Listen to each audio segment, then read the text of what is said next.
Lamine jërëjëf Lamine jërëjëf Lamine jërëjëf ndax mbooloo mi dajee fii tey yow ak équipe bii ànd ak yow APR AFP parti socialiste ak yeneen parti ak yeneen mouvement yi ñëpp nekk sa gannaaw loolu candidat yi bare nañ ci élection locale yi ngeen jël mais lii yow la ko yàlla defal amul beneen candidat bu ko mën ku ko jéem a mën defal place baa ngi nii ku ko demandé maire bi jox la ko ku ko mën rek ñëwal ku ko mën rek ñëwal doole ji yàlla moo ko yoree teg ko ci naasil xaq bil xaq lépp dëgg man de ku ma déglu le 23 fekk fukki fan ak ñett ci mois de janvier bii liste Benno Bokk Yaakaar bii Lamine Dieng jiite ngay woteel dama ne ku ma déggal man liste bii ngay woteel ku wax la de nag wax nga la neex man benn liste laa am benn tête de liste ñaari tête de liste laa am muy Lamine Dieng tête de liste majoritaire Ajaratu Fatoumata Toutou Dieng nekk tête de liste proportionnelle Lamine nag moo yore volant bi dama ne commune Wack Ngouna 65 villages la de amul benn village ku fa nekk ku may déglu man Moustapha ñu ngay ñas ngay woteel kenn ku dul Benno Bokk Yaakaar na leer de na leer tey na leer suba juróom benn fukk ak juróomi village yi nekk fii ci commune bi képp ku fa wote nga bugg Moustapha Niasse wala nga am ci moom cofeel wala nga bokk parti bi ma bokk woteel Lamine Dieng waxuma keneen nag waxuma keneen Amadou Lamine Dieng ak liste bi mu jiitu leer na am benn féete laa am benn liste laa am benn coalition laa am benn candidat laa am Lamine Dieng ak Benno Bokk Yaakaar lu neex waaye nag fu mu dem na ko wax na ngeen préparer seeni carte bu leen xaar ba keroog élection ma ngeen dugul seen carte d'électeur léegi ngeen koy am denc ko foo xam ne nag da ngeen ko fàttaliku bu ngeen xëyee jël vote bi nag ñaar la vote pour le département ak vote pour les communes élimaan yi yéen lañu àndal notable yi yéen lañu àndal jigéen yi yéen lañu àndal jeunesse bi yéen lañu àndal borom xam-xam yi yéen gën a àndal kum neex na nga wuti man du ma xuloo du ma werante parce que li fa laa xamu wax ju ñaaw xamu wax ju tuuti nit du inauguré lu mu defut ñii wër di coow luñ def lan la ñuy inauguré yow def nga ba nit ñi gis ko ni nga koy njëriñoo maag yow ak Moustapha Ba directeur du budget luñ dajul ci yoon wi lan la ñu dajul ci yoon wi Macky Sall woon na ministre des finances ñaar fukki yoon ak juróom-ñett pour yoon wi réunion sama bureau Lamine ngi nii moo woo ko mu toog ma ne ko li ñuy wax bindal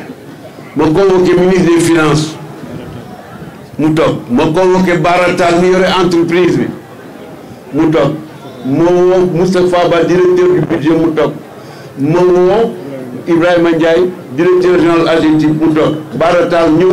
ak Diagne son secrétaire général ci sama bureau yoon bi li ko tardeel moo di Baratal dafa def Kaffrine Nganda 37 kilomètres ba mu pare nguur gi yoreel ko 5 milliards et demi yu ko fayut fekk yoon yu pare ne ba président inauguré ko Kaffrine juróomi milliards et demi yu ko état bi yoreel banque yi financé yoon wi ne ko fekk état bi fay ko Wack Ngouna saabu yo dootuñu la jox xaalis bu nga def ko loolu moo taxoon gaañ ñi bi te état bi mënu ko woon fay weer yooyu bañ ko fayee ma ne ko léegi nag li des président maa ngi lay ñaan nga dugalal ma 3 milliards et demi yi des Wack Ngouna saabu yo mu woo ministre des finances ma toog mu toog këram ñu reer ba pare mu ne ko loi de finance bii ngay ñëw nga indi def bu demut assemblée nationale bu ci 3 milliards et demi dugul Moustapha mi du bi jiite séance bi te bu ko jiite woon loi bi am muy foog moom ne ko boo ko dugalul moom dafay tukki te bu tukkee rek assemblée du mën a daje ministre des finances ne ko demee avant 10 heures avant 10 heures dugal nañ 3 milliards et demi ci budget bi loolu moo tax yoon wi tàmbali waat ngeen xam loolu. Je dis que ceux-là qui lancent des accents eschatologiques, c'est-à-dire liés à la catastrophe dernière de l'humanité et de l'univers, ce sont ceux-là qu'on appelle les adeptes de l'eschatologie. moo di àddina bu war a tukki am na ñoo xam ne bu ñu waxee nga ne àddina doon tukki bu ñu xalaatee nga ne àddina la tukki bu ñu yaakaaree nga ne àddina tukki ce sont ceux qu'on appelle les perfides adeptes de l'eschatologie permanente, ambiante, totale, horizontale et verticale. ñooñu nag laa wax bokkuñ ci ñun. Benno Bokk Yaakaar amul waa eschatologie de Benno Bokk Yaakaar ñu gëm yàlla ñoo fi nekk ñuy chrétien ñuy musulman yàlla la ñu gëm. Lamine mii de am na ñu bari fii ñu ko mag fii ay baayam ak nijaayam fi nekk ak yaayam ak bàjjanam ak yumpaañam ak maasam yi nga xam ne yéen ndaw yi. commune bii ku ci àndul ak Lamine bàyyi ma. dama ne ku ci àndul ak Lamine ak liste Benno Bokk Yaakaar bii même bu ma la juree bàyyi ma leer na de boo ma bàyyiwul man bàyyi naa la képp ku leen contre bàyyi ma boo ma bàyyiwul man bàyyi naa la man aw ma ñaari wax de jeunesse bi fii AFP tuutu moom mi dénk naa ko jeunesse AFP commune bi dénk naa ko te keneen yoreetu ko section bii ci commune bi AFP tuuti mi dénk naa la ko keneen yoreetu ko te bu neexee yàlla bu congrès ba ñëwee incha allah loolu la ñuy moom la ñuy entériné yow yaa yore section bi AFP fii laa koy wax devant tout le monde Anta yaa yore jeunesse yi AFP devant tout le monde.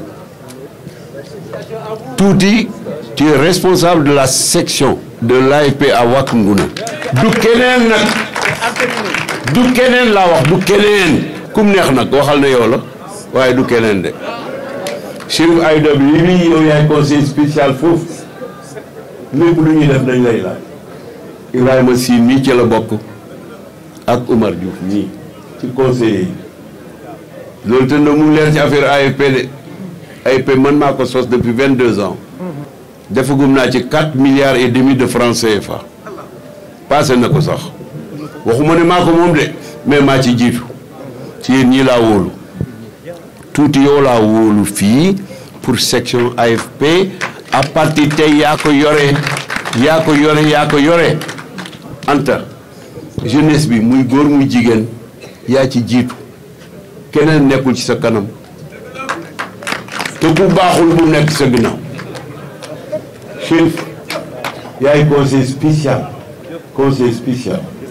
assisté par El Hadj Ibrahima Sy ak El Hadj Oumar Diouf leer na am fii laa ko waxee de kum neex nag ne leen moom la mais kenn du ci yore benn signature bu jógee ci man keneen ku mooy ñii